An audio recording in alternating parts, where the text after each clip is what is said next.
Vamos dar início, então, à nossa aula número 7 de Noções de História da Igreja Católica, em nome do Pai, do Filho e do Espírito Santo. Amém. Pai nosso que estais nos céus, santificado seja o vosso nome, venha a nós o vosso reino, seja feita a vossa vontade, assim na terra como no céu. O pão nosso de cada dia nos dai hoje, perdoai-nos as nossas ofensas, assim como nós perdoamos a quem nos tem ofendido. E não nos deixeis cair em tentação, mas livrai-nos do mal. Amém. São Bonifácio, rogai por nós. Santa Maria, Mãe de Deus, rogai por nós. São José, rogai por nós. Bom, vamos iniciar então o nosso compartilhamento de tela.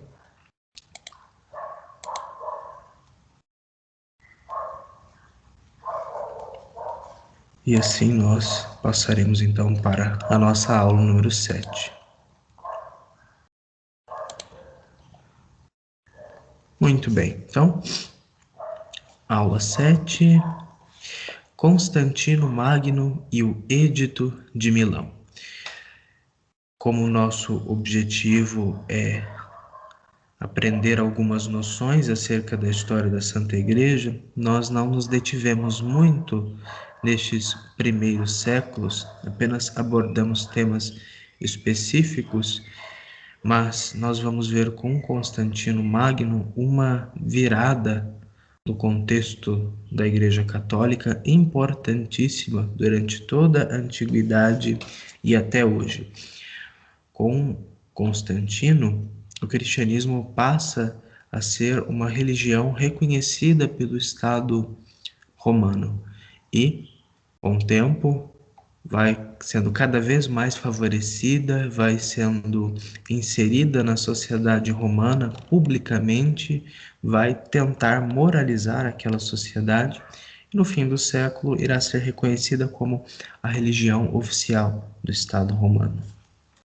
E tudo isso começa, evidentemente, com o Constantino, com seu apoio. Então, vamos tentar entender de onde que saímos da maior perseguição a todos, dado pelo imperador Diocleciano, até a ascensão de Constantino Magno e então o Edito de Milão. No final do século III, o Império Romano começa a apresentar sinais de decadência. A enorme extensão do Império faz com que ele seja difícil de administrar. Por isso, para manter um controle mais direto sobre as províncias, o imperador Diocleciano decide dividir o Império em dois. Em 286, cria os títulos de Augusto do Oriente para ele e do Ocidente para Maximiano. Em 293, cria mais dois títulos subordinados, o de César do Oriente para Galério e do Ocidente para Constâncio Cloro. Então, o Diocleciano tenta fazer uma reforma política administrativa no Império e ele vai criar, então, outros cargos de administração. Ele não concentra todo o poder imperial nas suas mãos, mas divide entre um outro igual, que é um Augusto para o Oriente e outro para o Ocidente, e depois decide fazer uma nova divisão, em que há também os Césares, um para o Oriente e outro para o Ocidente, sendo que os Augustos mandam nos Césares. E, como veremos, com direito de sucessão. Então, quando um Augusto ou quando os Augustos se aposentam, os Césares podem assumir a sua posição e eles então vão delegar outros dois para o cargo de César, seja do Oriente ou do Ocidente. Aqui nós temos um mapa da divisão do Império Romano que, vejam, era dividida em dioceses. Então essa divisão era própria do Império Romano. A igreja vai fazer o quê? Ela vai se beneficiar dessa estrutura, dessa divisão e vai atuar também a partir desse modelo, estabelecendo um bispo, né, um bispo provincial e outros bispos nessas regiões, aproveitando-se da divisão do Império Romano. Então, em 305, Diocleciano e Maximiano, forçados, se aposentam como Augustos e cedem seus lugares para os Césares, que por sua vez nomeiam outros Césares, Maximino no Oriente e Valério no Ocidente. Eu não quero me alongar muito nessa questão política do Império Romano, mas o importante de nós sabermos disso é que Diocleciano, que perpetuou a maior perseguição contra os cristãos, tudo isso fazia parte do seu plano político de restauração do Estado romano. Ele acreditava que também restaurando a religião romana, combatendo esta nova crença que era o cristianismo, ele conseguiria manter o império unido em torno do politeísmo, o que acabou fracassando. Bom, Maximiano e Maxêncio assumem o trono imperial. Mas Constantino, filho de Constâncio, derrota os dois. Maximiano em 310 e Maxêncio usurpa o trono imperial no lugar de Constantino, o legítimo. Em 312, Constantino, educado por sua mãe cristã fervorosa Santa Helena, que era um pagão, assim como o pai, sonha com a cruz de Cristo, e nela uma inscrição que dizia: In hoc signo vinces, sobre este sinal vencerás. Então ele mandou colocar a cruz sobre o seu estandarte e partiu contra Maxêncio, e o derrotou na Batalha da Ponte Milvia, tornando-se Augusto no Ocidente, dividindo o poder com Licínio no Oriente. Então, vamos entender um pouquinho do contexto. Diocleciano, então, com Maximiano, eles se aposentam. Quem assume no lugar deles são os outros, os Césares que estavam lá, como nós vimos aqui atrás, olha só, o Galério e o Constâncio Cloro, sendo que o Constâncio Cloro é pai de Constantino. E depois da morte de Constâncio Cloro, acontece que o lugar de direito seria de Constantino, o seu filho. No entanto, o Maxêncio, com a ajuda do antigo Augusto Maximiano, usurpam, tomam controle do poder e impedem que Constantino assuma o trono do pai. No entanto, ele vai combatê-los e vai acabar vencendo Maximiano e depois Maxêncio. Este ano de 312 é muito importante porque ocorre a Batalha da Ponte Milvia, na qual o Constantino sonhou na noite anterior com essa frase que dizia: sobre este sinal vencerás, in hoc signo vinces, e ele então teria se convertido ao cristianismo, segundo algumas óticas, segundo alguns historiadores, e com a sua conversão ele consegue o favor divino de derrotar Maxêncio e se torna então Augusto no Ocidente. E divide então o poder com Licínio no Oriente.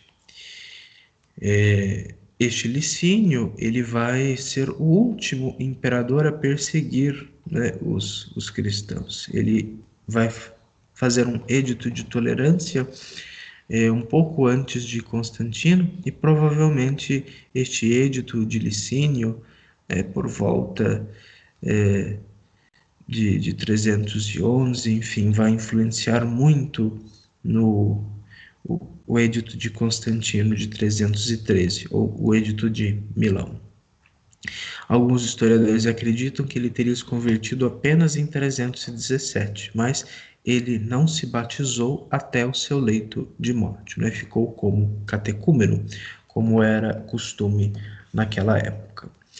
Bom, o que este edito de Milão então garantiu em 313? Ele garantia, então, o reconhecimento do cristianismo como uma religião permitida pelo Estado romano. Então, os romanos eram muito tolerantes com relação às religiões. No entanto, o cristianismo, que nós vimos nas aulas anteriores, ele apresentava elementos bastante diferentes, porque enquanto as religiões politeístas não se preocupavam muito em adorar. Para eles não era um obstáculo adorar, por exemplo, os deuses romanos e até mesmo o próprio imperador. O judaísmo, mas principalmente o cristianismo, eles não conseguiam compactuar com esta crença de que o imperador era um deus e de que existem muitos deuses. E, diferentemente dos judeus, os cristãos procuravam converter os romanos, procuravam converter as populações das províncias dos romanos, enquanto os judeus ficavam mais fechados nas suas comunidades, né, nas suas sinagogas. Os cristãos faziam o chamado proselitismo, ou seja, eles iam atrás das pessoas que tinham alguma simpatia ou que tinham algum interesse por essa religião, né, pelo cristianismo, pelo catolicismo, e então os convertiam. Até que o número de cristãos, de católicos, começou a crescer muito. Isto preocupou as autoridades romanas, e aí se iniciaram aquelas perseguições do Décio, do Diocleciano e etc. E com o Constantino, este edito consegue, então, fazer com que o cristianismo deixe de ser perseguido oficialmente e passe, então, a ser reconhecido pelo Estado como uma manifestação religiosa válida. Então, os bens que foram confiscados são devolvidos, aquelas pessoas que estavam presas para interrogatório foram libertadas, enfim. E houve também uma série de favorecimentos aos líderes do cristianismo e à religião como um todo. Além disso, Constantino, ele e sua mãe Santa Helena empreenderam grandes coisas pelo cristianismo naquela época, como a construção de algumas igrejas, de algumas basílicas muito importantes para o cristianismo hoje em dia, como a Basílica da Natividade e a da Santa Cruz, lá em Jerusalém. Depois nós temos também uma importante doação feita pelo imperador Constantino do Palácio de Latrão, uma parte do Palácio de Latrão, né, que era o Palácio Imperial, né, para o Papa São Melcíades. E também a construção da Basílica de São Pedro, que começou a partir, né, do tempo do imperador Constantino, que ele doou ao Papa São Silvestre, né? Todo o entorno do túmulo de São Pedro, onde provavelmente já havia uma capela, um oratório, e as pessoas já se dirigiam até o túmulo do apóstolo São Pedro. Ele então dá parte desse território também para o Papa São Silvestre, e aí começa uma primeira Basílica de São Pedro a ser construída. No ano de 324, Constantino mata Licínio e se torna o imperador romano no Ocidente e no Oriente até sua morte, né? Então, em 311, né, nós temos Galério com o seu edito de tolerância no fim da vida. 312, Batalha da Ponte Milvia, a vitória de Constantino. 313, nós temos então o edito de Milão. E aqui nós temos no ano de 324 Constantino se tornando o único Augusto do Oriente e do Ocidente, o que ele vai ocupar, né, até a sua morte. E com isso, então, nós temos o Concílio de Nicéia como um evento importantíssimo, um evento essencial na história da Santa Igreja, um marco inegável em que todos os livros, todos os cursos, todos os estudos sobre a Santa Igreja devem necessariamente abordar o Concílio de Nicéia. E nós devemos muito ao Concílio de Nicéia. Sem Nicéia, a nossa fé seria completamente outra. Se não houvesse Nicéia, o Evangelho teria sido distorcido, traído, negado, e provavelmente não estaríamos aqui como cristãos se não fosse por esses homens e fiéis, pastores e fiéis tão importantes que nos asseguraram a fé católica. Antes de entrarmos para este assunto, eu não sei se vocês estão vendo agora, mas os que virem depois conseguirão enxergar melhor. Esta obra aqui, História dos Concílios Ecumênicos, do Giuseppe Alberigo, será sempre a nossa obra de referência. Ele vai adotar uma precisão histórica muito boa, com muitas fontes, muita pesquisa sobre os concílios, e eu consultei um pouquinho em cada concílio, desde esse de Nicéia até o do Vaticano II, que nós veremos lá no final, alguns dados que são importantes e interessantes. Bom, mas o que foi então o Concílio de Nicéia? Vamos lá. Com a paz política assegurada pelo imperador, a Igreja passa a enfrentar uma grave heresia que causou a maior divisão que a Igreja já tinha visto, o arianismo. Essa heresia, inventada pelo padre Ário de Alexandria, negava a divindade de Jesus Cristo, afirmando que ele era uma criatura, a mais perfeita do Pai. Vários foram aqueles que acolheram a doutrina de Ário, até mesmo entre os bispos e padres, e com isso grandes conflitos entre os arianos e os católicos eclodiram na Igreja em todo o Império, principalmente no Oriente, onde tinha surgido. Então nós temos um problema muito grande na Santa Igreja no começo do século IV, quando Constantino já havia assegurado a paz política, ou seja, a religião cristã católica já não tinha mais que se preocupar com a perseguição e a violência das autoridades, ela passa então a ter um grande problema interno, mas não apenas um problema pastoral, mas um problema dogmático, um problema doutrinário gravíssimo. Um certo padre de Alexandria, chamado Ário, começou a negar a divindade de nosso Senhor Jesus Cristo.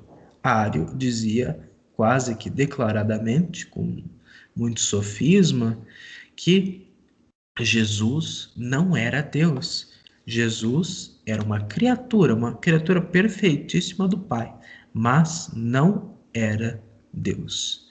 Então imagine um padre influente de um patriarcado como Alexandria, com uma boa capacidade de oratória, de convencimento, dizendo a todos que Jesus não era Deus, mas era uma criatura do Pai, uma criatura perfeita do Pai. E com isso ele convence padres, bispos e incontáveis fiéis, não só de Alexandria, onde havia muita circulação de pessoas de todo o império, então ele conseguia conversar com pessoas do mundo inteiro e arrastá-las para esta heresia, não é? Com isso, então, ele convence boa parte do mundo católico de que Jesus não era Deus, mas uma criatura. Então, é um problema gravíssimo, é uma distorção, uma heresia. E nós vimos o que é uma heresia aula passada.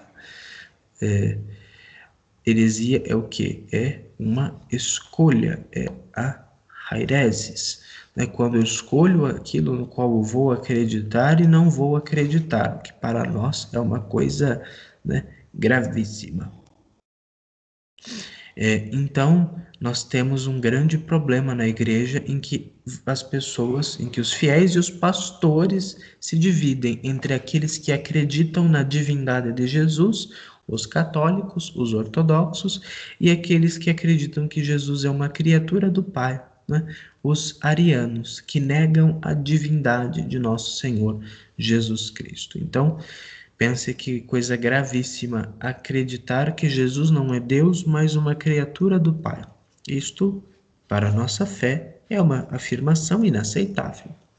Então, os bispos estavam se dividindo, os padres, diáconos e fiéis, o que fez então Constantino, preocupado em manter a ordem da igreja, da qual se considerava benfeitor e cuidador, usando de sua autoridade política, conclama os bispos para se reunirem na cidade de Nicéia para um concílio ecumênico em 325 depois de Cristo. Guardem esta data no coração de vocês. 325 depois de Cristo é o ano do Concílio de Nicéia. Quem anota datas e acha importante, de fato são importantes algumas. Este ano, 325, Concílio de Nicéia, é algo para nos lembrarmos sempre. Então, Constantino se acreditava o benfeitor da igreja. Ele acreditava, né, ser o seu dever fazer com que a igreja caminhasse bem. Até porque o cristianismo para ele, além de uma fé pessoal, era uma forma de manter a unidade do império em torno de um ideal nobre como é o cristianismo, no ponto de vista, né, das ideias, da antropologia, enfim.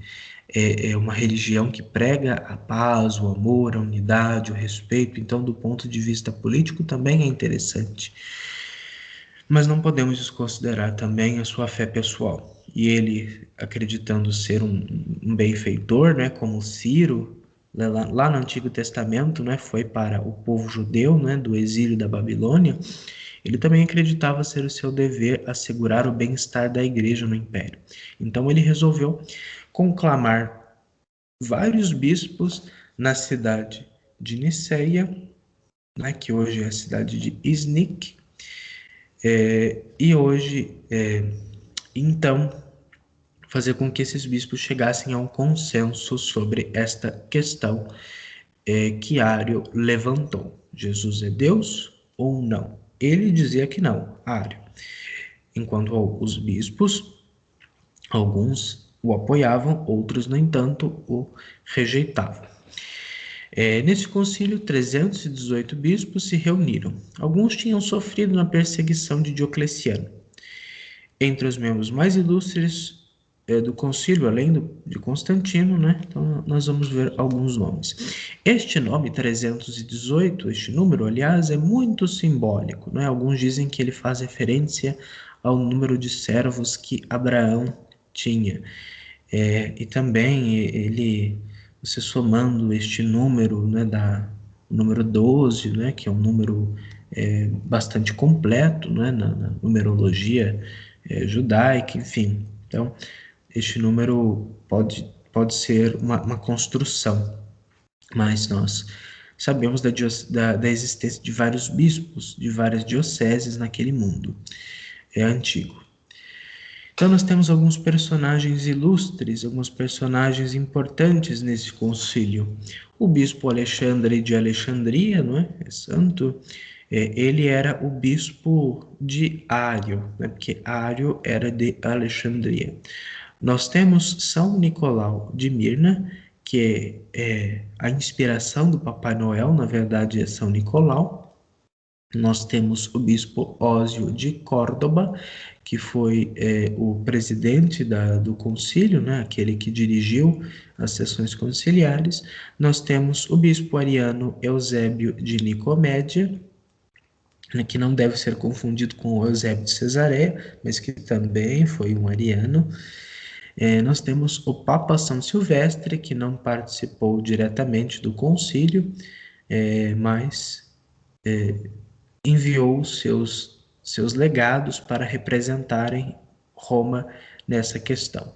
E nós temos então, naquela época, diácono Atanásio de Alexandria, que estava lá para auxiliar o seu bispo, o bispo Alexandre, e vários outros personagens importantes. Bom, durante o concílio, Ário e suas proposições heréticas foram ouvidas. Então ele falou abertamente que Jesus não era Deus diante de vários bispos. Alguns concordavam com ele, outros discordavam. Mas o que é importante nós entendermos é que ele não falava assim de forma declarada, mas ele fazia uns raciocínios bem deturpados a ponto de que você concordasse com ele. Ele distorcia tanto a verdade que você acabava acreditando, você era levado pela lábia dele a acreditar na não divindade de Jesus. Então, ele foi ouvido pelo concílio, pelos bispos, mas Alguns rejeitaram e outros aplaudiram, mas no final, pela graça de Deus, os bispos entenderam que aquilo que ele estava propondo não era católico, não era de acordo com as escrituras e com a tradição da igreja, e ele então foi excomungado pelo concílio de Nicéia. Uma lenda conta que São Nicolau teria dado um tapa em Ário. Então, quando Ário estava dizendo que Jesus não era Deus, São Nicolau se levantou e teria esbofeteado, né, o Ário. E teria até sido preso depois por isso, e depois foi libertado, enfim. Toda uma história, mas que mostra o zelo dos ortodoxos, dos católicos, daqueles que mantêm a verdadeira fé contra os heresiarcas, como foi o caso de Ário. No Concílio de Nicéia também foi criado um símbolo, né, um creio, né, uma fórmula, uma profissão de fé para afirmar a divindade de Jesus Cristo, o chamado Credo Niceno. Então, além de condenar Ário e as suas proposições, era necessário afirmar qual era a fé católica, qual era a fé dos evangelhos, a fé da igreja assegurada pela tradição. E por isso, então, eles compuseram o chamado símbolo, o creio de Nicéia, para afirmar solenemente a divindade de nosso Senhor Jesus Cristo. O Concílio de Nicéia, então, é o primeiro dos 21 concílios ecumênicos da Igreja até agora. O Concílio de Jerusalém, que nós vimos que aconteceu em 49 e 50, ele foi um sínodo, porque ele congregou apenas parte dos apóstolos, ou todos os apóstolos, e não levou em consideração as outras comunidades do mundo inteiro, mas apenas aquelas comunidades, né, que estavam lá naquele pequeno contexto da Palestina e da Ásia Menor. Então não foi um concílio ecumênico. Nós vimos aqui atrás que a palavra ecumênico quer dizer todo mundo habitado, né? Oikumene. Então, não é no sentido do ecumenismo que nós vemos hoje em dia, mas esse ecumenismo quer dizer no mundo inteiro. Até o Concílio de Nicéia, o que havia acontecido? Apenas alguns bispos se reuniram nas suas determinadas províncias, né, na África, na Ásia, na Europa, e faziam então as suas reuniões, os seus sínodos. O Concílio de Nicéia congregou bispos do Oriente e do Ocidente, das mais diversas partes do Império, e eles decidiram sobre uma questão que não dizia apenas respeito da particularidade das igrejas, mas da própria fé universal, que é a reafirmação da divindade de nosso Senhor Jesus Cristo. Bom, nós temos então logo depois, pulando algumas décadas, o Concílio de Constantinopla, o primeiro. Nós veremos que houve 4 concílios em Constantinopla. Este então, o primeiro, é o mais importante deles. Então, após algumas décadas de turbulência na igreja, o arianismo aos poucos foi sendo derrotado pelos pastores e pelos fiéis. Houve uma tentativa fracassada do retorno do paganismo com o imperador Juliano Apóstata, entre 361 a 363.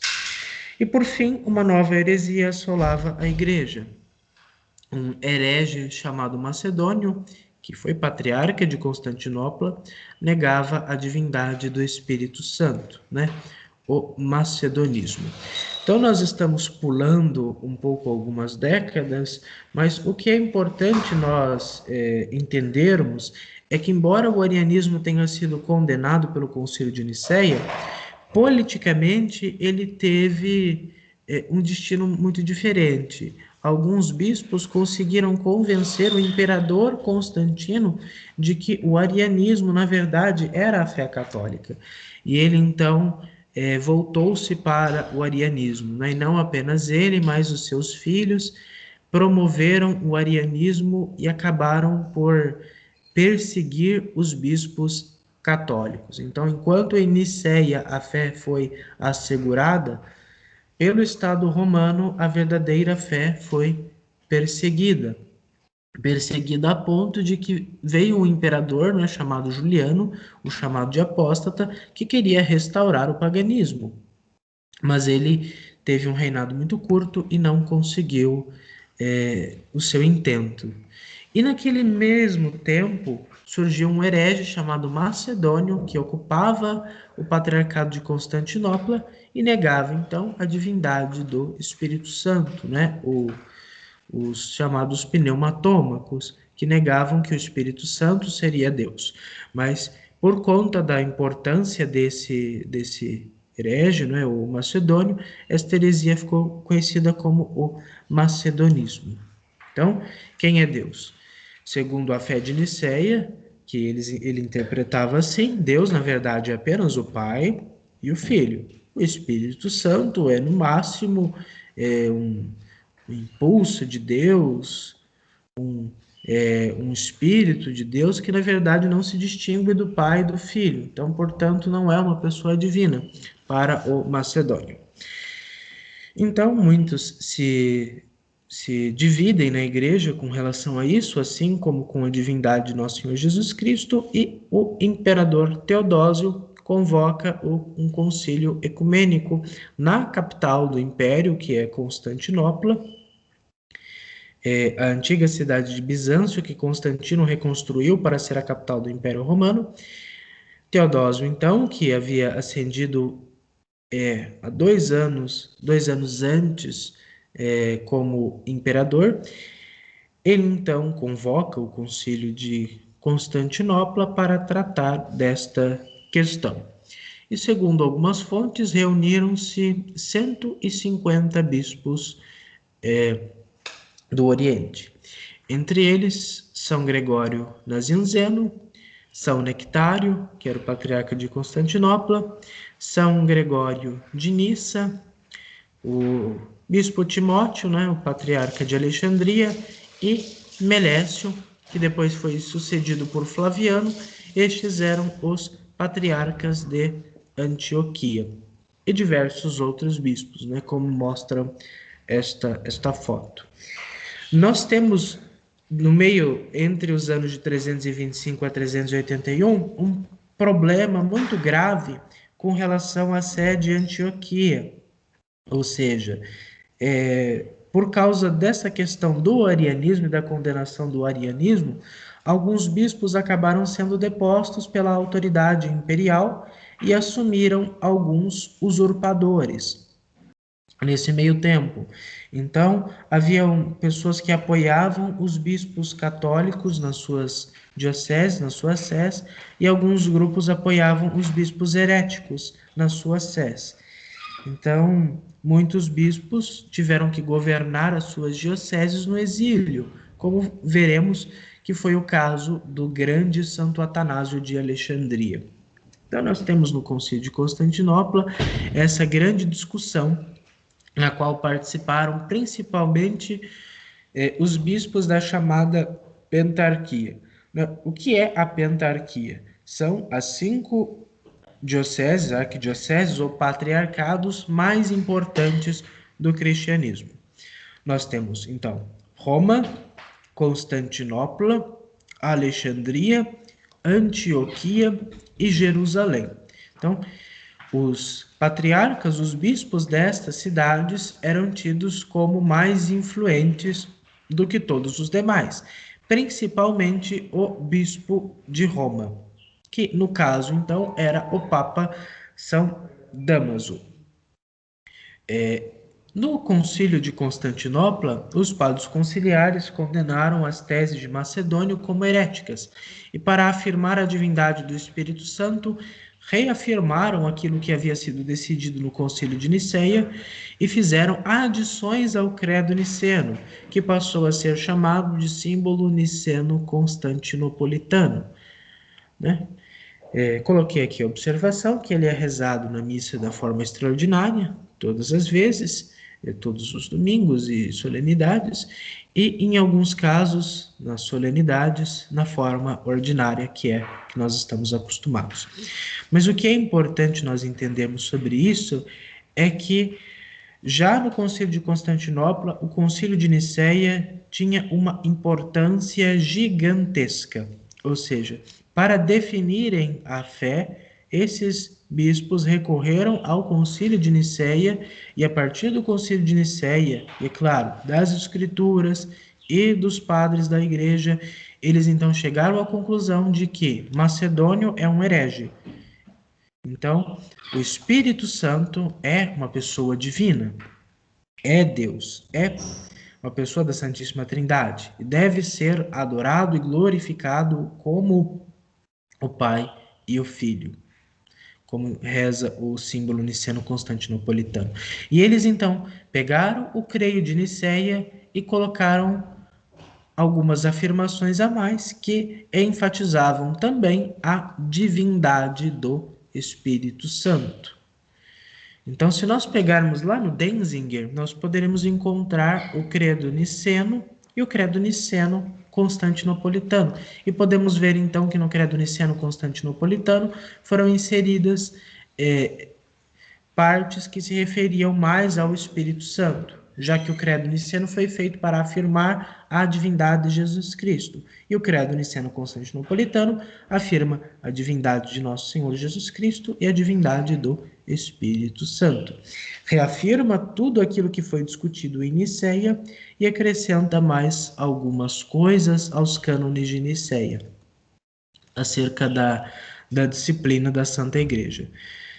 Aqui nós já vemos uma certa um crescimento da participação de Constantinopla nessa questão, né? Constantinopla era a capital do Império, enquanto Roma, que era a antiga capital do Império, passa a ter certa autonomia.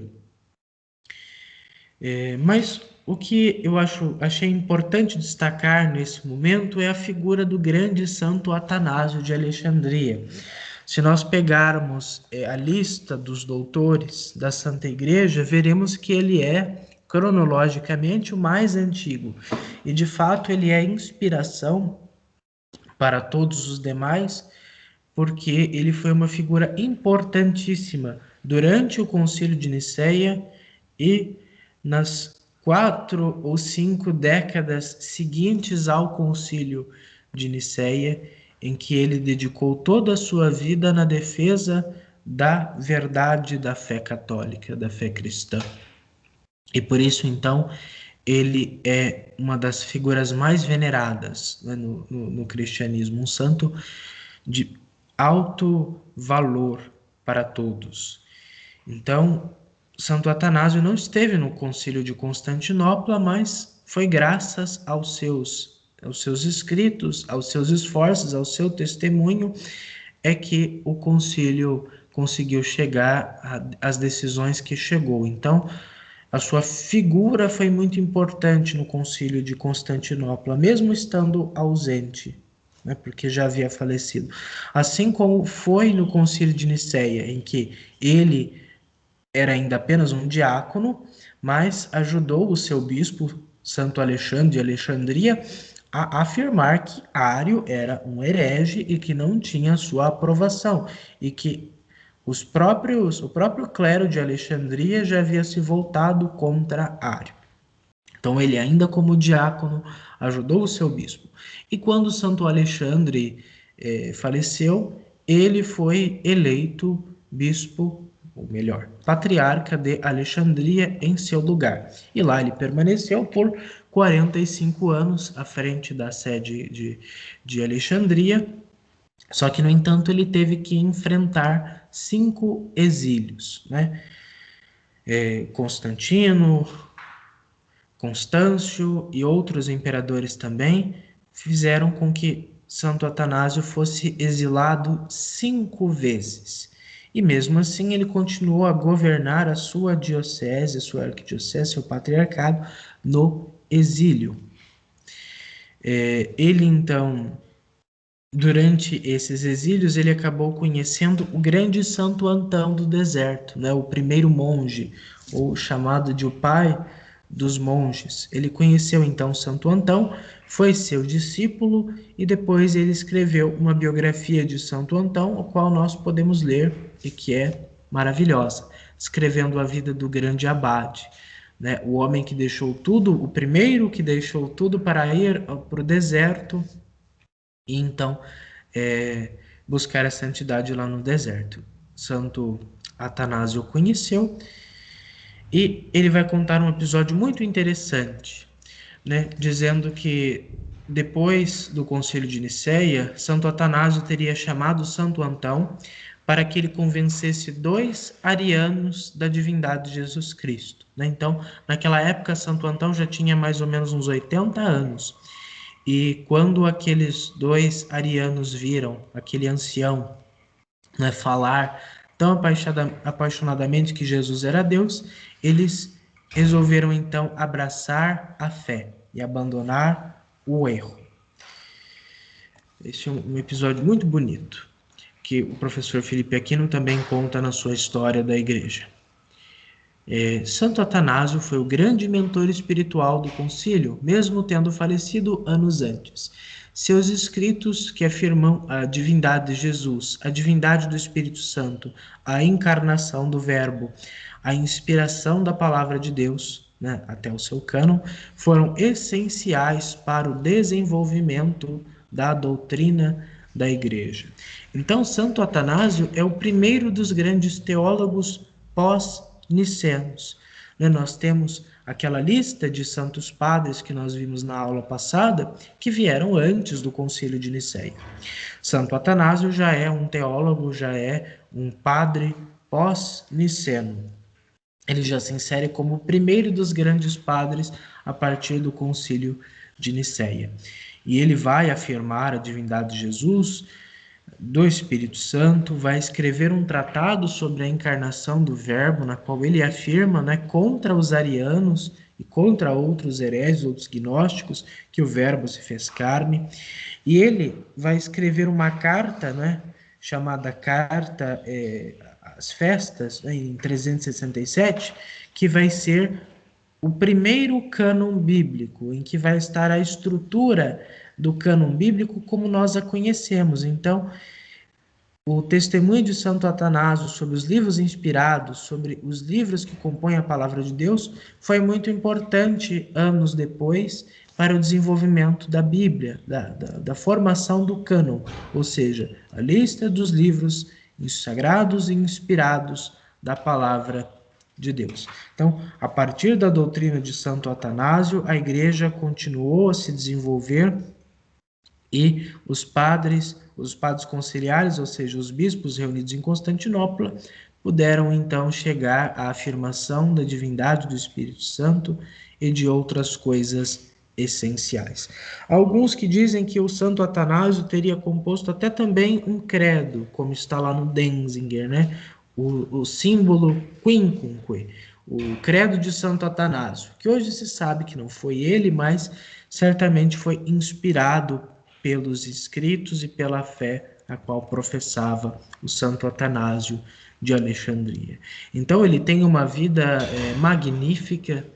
Eu sei que existe uma biografia sobre ele, mas eu não li, não tive acesso ainda, e que o Lucas, o Lancaster, que também tem um curso maravilhoso de História da Igreja, de centenas de aulas, ele está fazendo uma biografia do Santo Atanásio. E certamente quando lançar será uma grande aquisição para nós conhecermos um pouco mais dessa figura. Mas na coleção patrística, no volume de Santo Atanásio, nós temos também uma biografia muito boa deste grande santo, né, que descreve bem o início da sua vida, a sua conversão, depois a sua atuação como diácono no Concílio de Nicéia, depois a sua eleição como bispo de Alexandria e depois os seus exílios. Ele tinha que ir e voltar assim para Alexandria, porque uma hora ele era expulso, ele era exilado pelo imperador, outra ele conseguia retornar. Tentaram pôr usurpadores no trono dele, na sé dele, mas foram negados pela população, que continuou fiel ao seu bispo, a Santo Atanásio. Ele dizia que mesmo que os hereges tenham os templos, eles não têm a fé. E chegará o momento em que eles já não terão mais o templo. E por não terem a fé, não terão nada. E aqueles que têm a fé, mas não têm o templo, eles então terão seus templos retomados, né, e poderão voltar às igrejas. Porque era um período muito terrível em que os arianos, eles tomavam as igrejas dos católicos e as autoridades, os imperadores, mas também os governadores das províncias, destituíam os católicos, os bispos e os padres e os leigos dos seus templos e davam eles para os arianos. E os católicos então tinham que procurar outros lugares para o culto a Deus. Mas Santo Atanásio incentivava que estes fiéis se mantivessem firmes na fé, guardando a fé que receberam de Cristo, dos apóstolos, porque haveria um momento em que eles dariam a volta por cima, como de fato deram. Uma grande frase que é atribuída a Santo Atanásio de Alexandria diz assim: se o mundo for contra a verdade, Atanásio será contra o mundo. Faço questão de repetir. Se o mundo for contra a verdade, Atanásio será contra o mundo.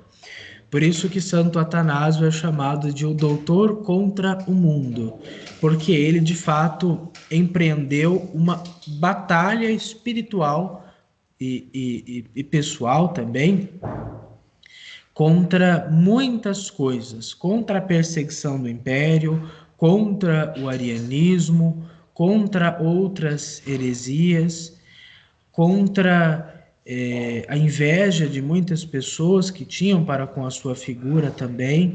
Ele foi um grande combatente, né, por toda a vida.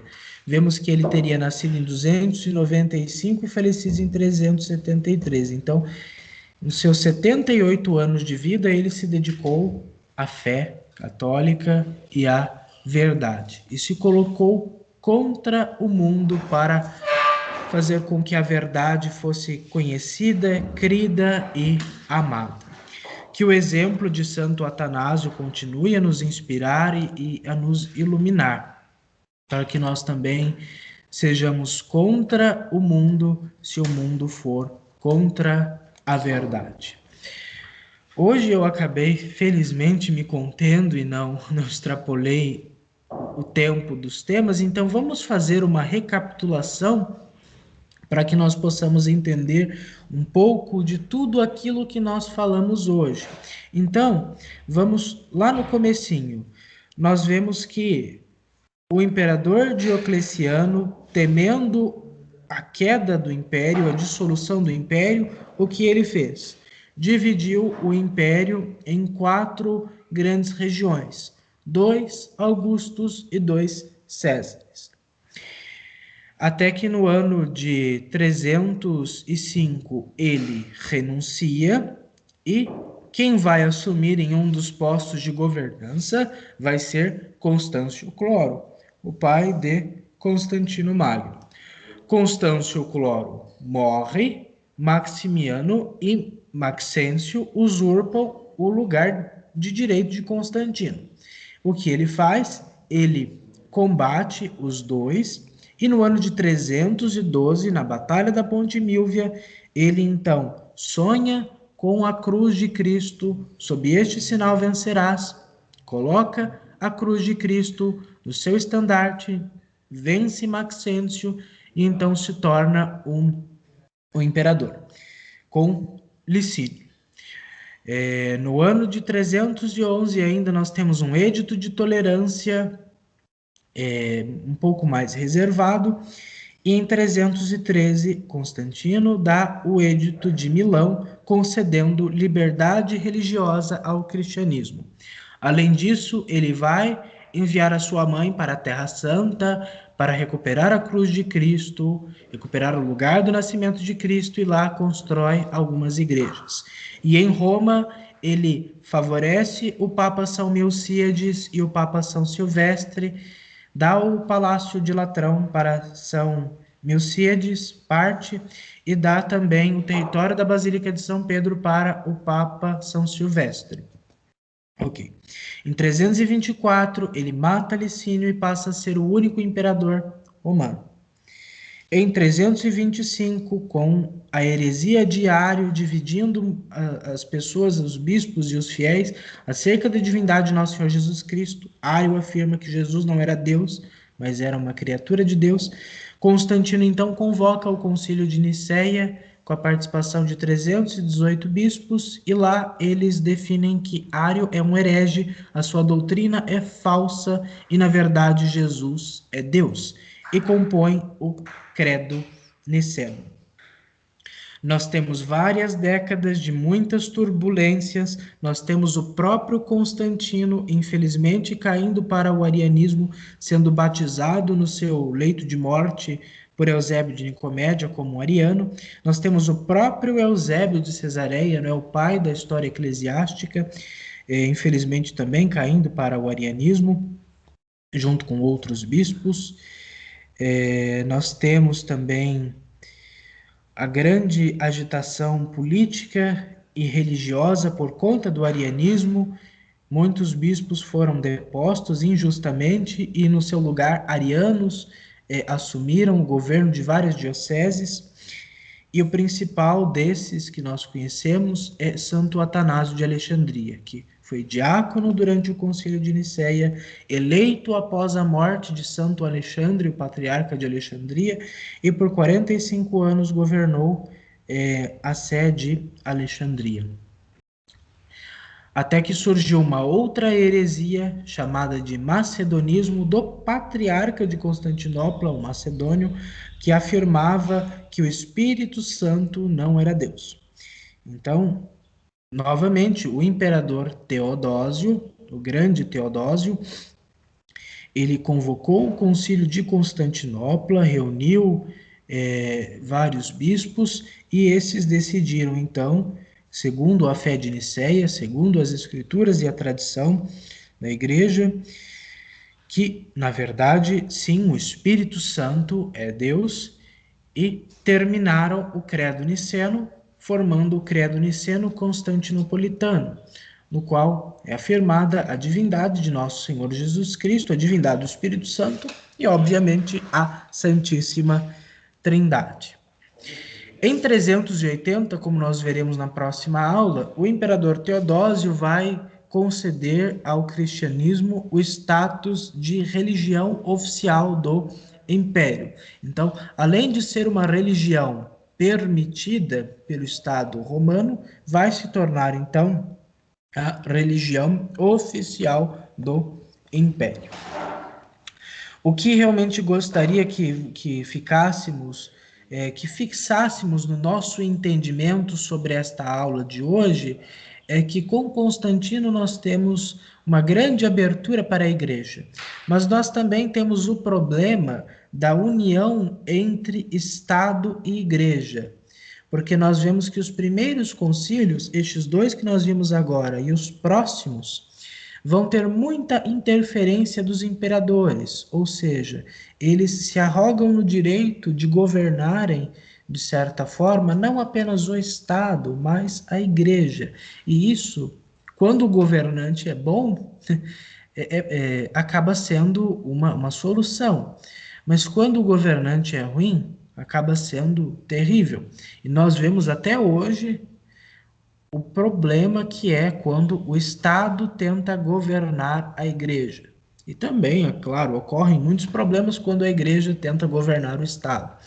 Cada um com a sua competência. O Estado e a Igreja devem cooperar, devem estar juntos para garantirem a verdade, também a liberdade religiosa, dentro de um certo sentido, que não é bem o que é pregado hoje em dia, infelizmente. E nós temos isso com Constantino e mais ainda com Teodósio. Só que Teodósio ele acaba sendo um pouco mais católico do que o próprio Constantino. E nós veremos isso na próxima aula.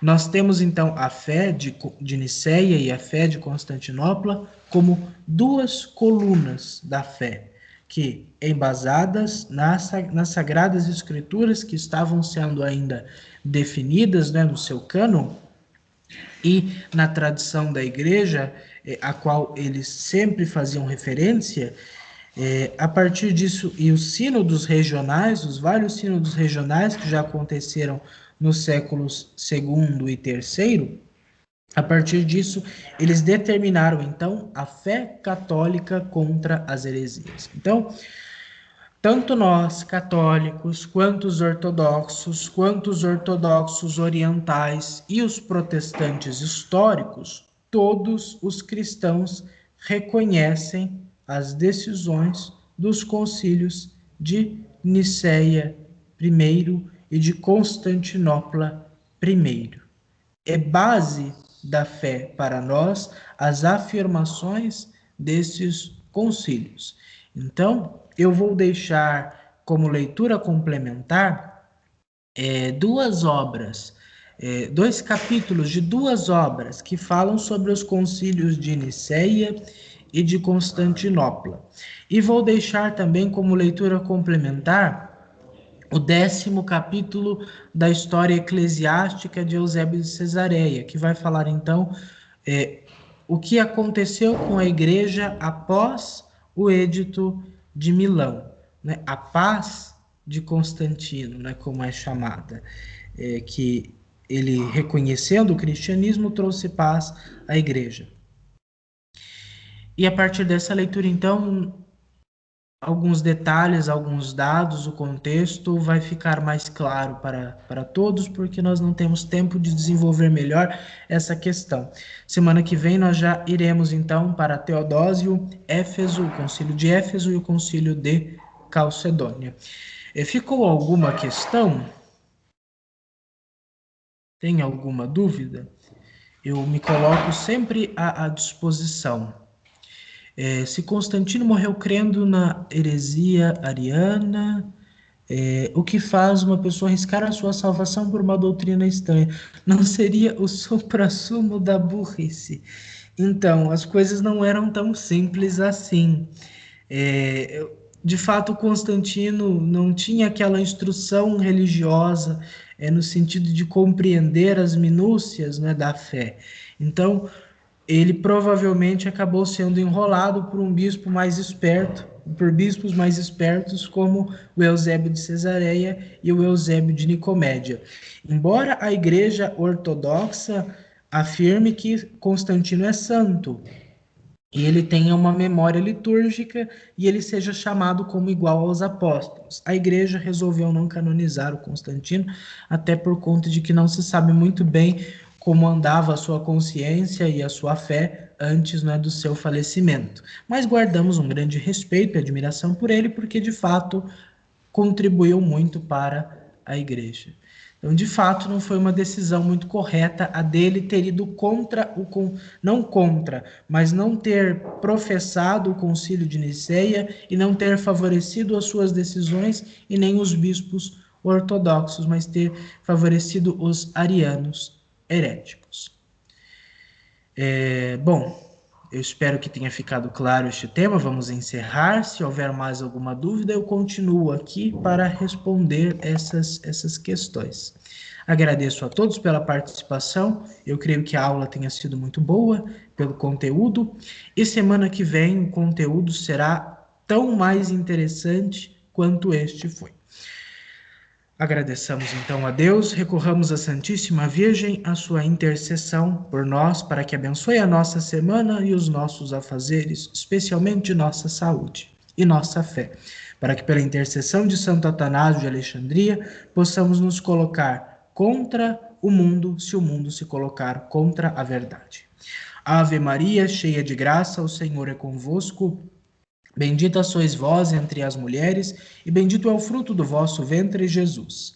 Santa Maria, Mãe de Deus, rogai por nós, pecadores, agora e na hora de nossa morte. Amém. Santo Atanásio de Alexandria, rogai por nós. Em nome do Pai, do Filho e do Espírito Santo. Amém. Salve Jesus, salve Maria, paz e bem. Louvado seja nosso Senhor Jesus Cristo, para sempre seja louvado. Até semana que vem, se Deus o quiser, e fiquem todos com Deus.